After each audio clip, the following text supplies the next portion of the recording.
Good morning, Maddie and Eli. Daddy here.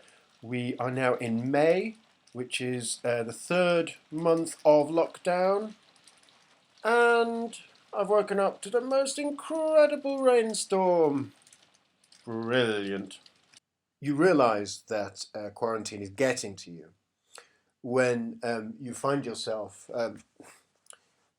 reading novels, and I use that word in a very elastic sense, by people like Adele Parks.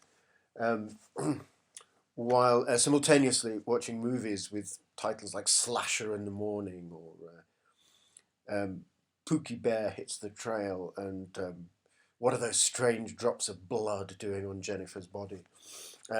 Excuse me. So today I thought I'd tell you the bonkers story from my life of Beethoven. Who's that, I hear you say? No, not Beethoven the composer, Beethoven the cat. Yes.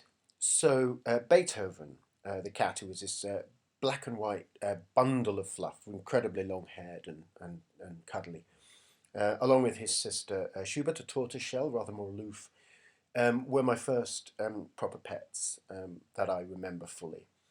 Um, and we got them in, I think, 91 or 2. I was at Purcell School by then, but obviously still living with my mum in Abbey Road.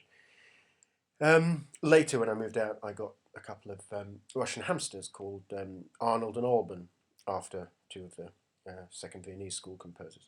But that story's not about them. God, they were bitey little shits. Anyway, but yes, so Beethoven, I've touched upon this briefly in the eulogy I gave at my mum's memorial, which of course is on YouTube. I don't record it for you. She was your grandmother, after all. Um, yes, I think I mentioned the sick cat's bladder problem, which resulted in me stealing toilet paper from Purcell School. But anyway, yes. The full story is that Beethoven developed a blockage of the urethra. This was caused by eating too much dried cat food, predominantly iams, which basically means you can't piss. So, of course, if you can't piss, what happens? Your bladder, it doesn't really bear thinking about. So, with obviously the vet first recommended having the poor dear put down. We didn't really want that. He was very young. He was only about 2.5. So, with the vet's approval, I learnt how to express his urine, which was basically like massaging under the abdomen where his bladder was. And the vet showed me how to do it, and we did it. Anyway, so this was fine. I was the only one that could do it. For some reason, my mum didn't learn. I don't remember quite why, but anyway. So yeah, maybe it was a ploy to keep me there because she knew I adored animal, always have. Anyway, so yeah, so a couple of years went by, and Beethoven stayed fit and healthy, and so yeah, and then I got my first proper serious relationship, proper girlfriend.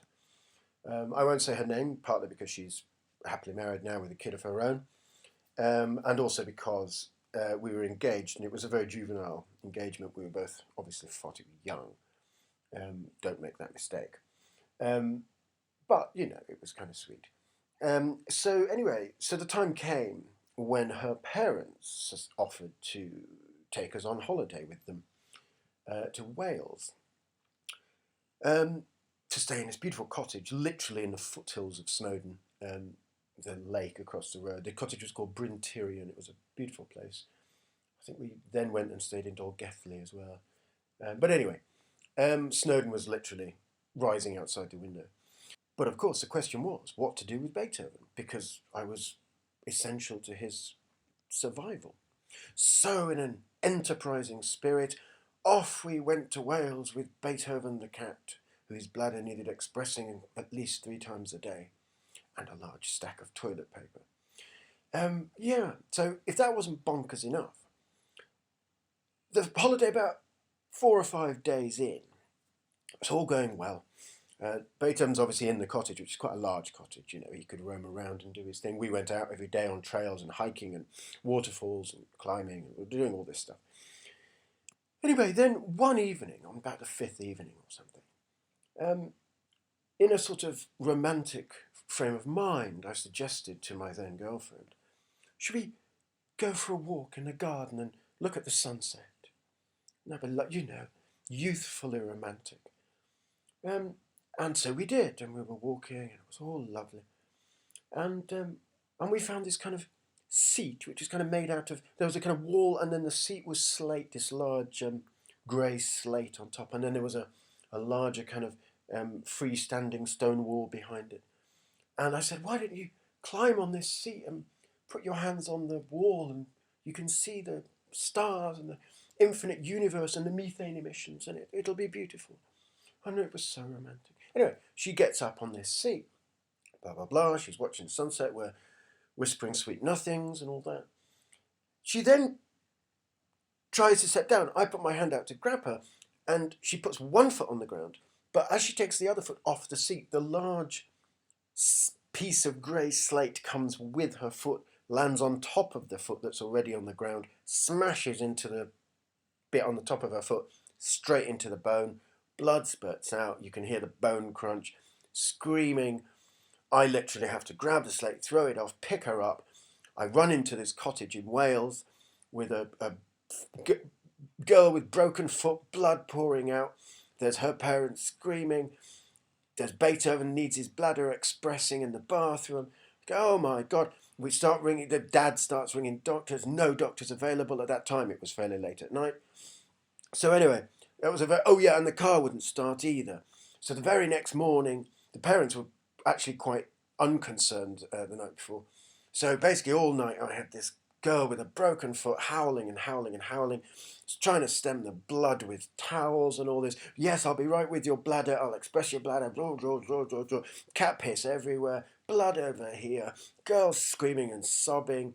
Car won't start. Oh my goodness. Next morning, this Welsh guy who lived next door, parents go, oh my God, he comes down because he hears us screaming. What's going on? The parents go, oh my God, car won't start. We've got a girl with a broken foot, not to mention the insane boyfriend with the cat. And he says, take my car, take my car. I couldn't believe it. So anyway, we go off in someone else's vehicle to a hospital. It's the most bizarre time. Anyway, yeah. So that's the bizarre, bonkers story of Beethoven, the cat.